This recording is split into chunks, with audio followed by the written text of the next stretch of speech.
مومن مومن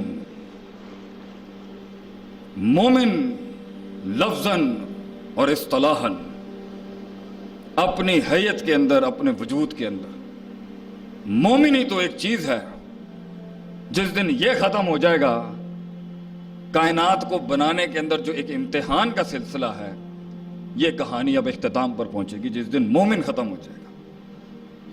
مومن ہی تو ہے سب کچھ۔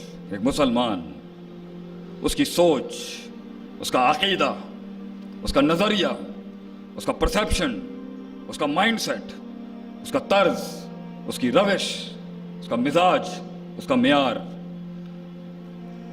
مومن ہی تو تھا جس کی سوچ کی عکاسی جو ہے وہ بولتی تھی اپنی جگہ کے اوپر۔ سطحیت تو ہو ہی نہیں سکتی اس کی۔ مومن ہے ایک معیار، ایک اصول، ایک ضابطے، ایک قانون کا نام، تیز ہواؤں میں ریوڑ سے ہٹ کے چلنے کا نام، لوگوں کے خود ساختہ بنائے ہوئے اصولوں سے ہٹ کے زندگی گزارنے کا نام، پھر ان میں جینے کا نام بھی، معیاروں کو ایک معیار بخشنے کا نام، مزاجوں کو ایک مزاج بخشنے کا نام، اصولوں کو ایک اصول بخشنے کا نام، وقت کی تاریخ کو ایک تاریخ بخشنے کا نام، طوفانوں کے خلاف دیے جلانے کا نام، ان دیکھے اللہ کے لیے ایک زندگی کا پورا سفر دستخط کرنے کا نام، اصول، گہرائی، بصیرت۔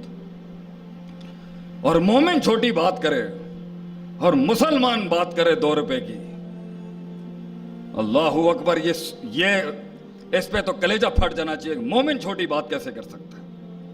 اس کا تو مزاج بھی بڑا، معیار بھی بڑا، اصول بھی بڑا، اس کی زندگی ہی ایک عام انسانیت سے بڑی مختلف زندگی ہوتی ہے، جس کو ما انزل اللہ اوپر سے یہ روحانیت نصیب ہوتی ہے۔ اس کے فیصلے، اس کی چال، اس کی ڈھال، اس کی باتیں، اس کی سوچ، اس کا نظریہ، اس کا لین دین، اس کی معاشرت، اس کی اخلاقیات، اس کا تو تعلق ہی نہیں ہوتا جہاں اکثر بھیڑیں وَإِن تُطِعْ أَكْثَرَ مَنْ فِي الْأَرْضِ يُضِلُّوكَ عَنْ سَبِيلِ اللَّهِ، جہاں اکثر نبی صلی اللہ علیہ وسلم کو لے جانے کی کوششیں تھیں لوگوں کی، جہاں اکثرہم فاسقون جاہلون لا یؤمنون، کثرت انسانوں کی جہاں ہوتی ہے، مومن کی سوچ، مزاج، عقیدہ، نظریہ، تھاٹ، پرسیپشن وہاں نہیں ہوتا۔ تو یہ بصیرت ہوتی ہے، یہ گہرائی ہوتی ہے ایک اہل ایمان کے اندر، کہ وہ بڑی گہری چیز ہوتا ہے، وہ اصولوں کے لحاظ سے، ضابطوں کے لحاظ سے، فتنوں کو دیکھنے کے اعتبار سے۔ مجھے اب سمجھ میں آتی ہے تھوڑی بہت اپنے ناقص علم کے اندر کہ اس کا کیا مطلب ہے کہ حضرت عمر رضی اللہ عنہ جس گلی سے گزرتے ہیں شیطان رستہ چھوڑتا ہے، ہوں سمجھ آندی ہے کہ رکی مطلب ہے تھوڑی بہت، کیونکہ جسمی لحاظ سے، حصی لحاظ سے تو ایک جن عفریت جتنا ہو سکتا ہے، اور انسان جن سے طاقتور نہیں ہے، ایک لحاظ سے ہے بھی، مگر وہ طاقت اس کو آتی ہے اس کے نظریہ، اس کی توحید، اس کے قرآن حدیث سے، ورنہ ان میں تو زیادہ اللہ نے ان کو دیا ہوا ہے، کیونکہ مقابلہ بڑا سخت ہے۔ تو یہ کیسے ہو سکتا ہے کہ بڑے بڑے جنوں کے سردار بھاگتے ہوں جہاں سے حضرت عمر گزرتے ہوں؟ کیوں؟ سوچ، انہیں پتہ ہوتا تھا کہاں سے آ رہی ہے اور کس روش اور کس معیار اور کس امتزاج سے بات نکلی ہے۔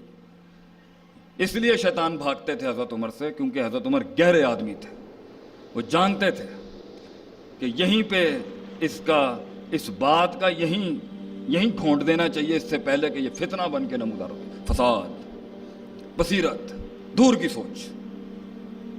مومن لمبی جنگ، لمبی میدانوں کا آدمی ہے۔ اس لیے میں نے حال ہی کے اندر ایک تحقیق کی اس چیز کے اوپر کہ وہ کیا روش تھی جس نے مٹھی بھر لوگوں کو مشرق اور مغرب کا امتیاز ہی ختم کر دیا ان کی سلطنت میں۔ کیا کام کیا تھا وہ؟ ہمارے پاس کیا نہیں ہے وہ آج؟ کیا وہ دین نہیں ہے ہمارے پاس؟ کیا وہ دعائیں آج نہیں ہیں؟ کیا آسمان بدل گیا، زمین بدل گئی، اصول بدل گئے کائنات کے؟ کیا ہے جو ماضی میں ہوا؟ اور زبانوں پہ جملے تو یہی ہیں، ہم رجال و نحن رجال، او بھی بندے سی تے اسی بھی بندے نے۔ ایک جگہ یہ جرت ہے اور دوسری جگہ یہ حال ہے کہ رستے بنتے تھے ان کے لیے، کام نکلتا تھا مسلمانوں کے، وہ سمندروں پہ چل گئے بھائی جان، زمین ہی گئے، وہ سمندروں پہ لے گئے کاموں کو اپنے، اور یہاں اپنے قلب کا، اپنے کلیجے کا ایک قلعہ فتح نہیں ہو رہا مجھ سے. میں اپنی بات کرتا ہوں، آپ تو بڑے لوگ ہیں.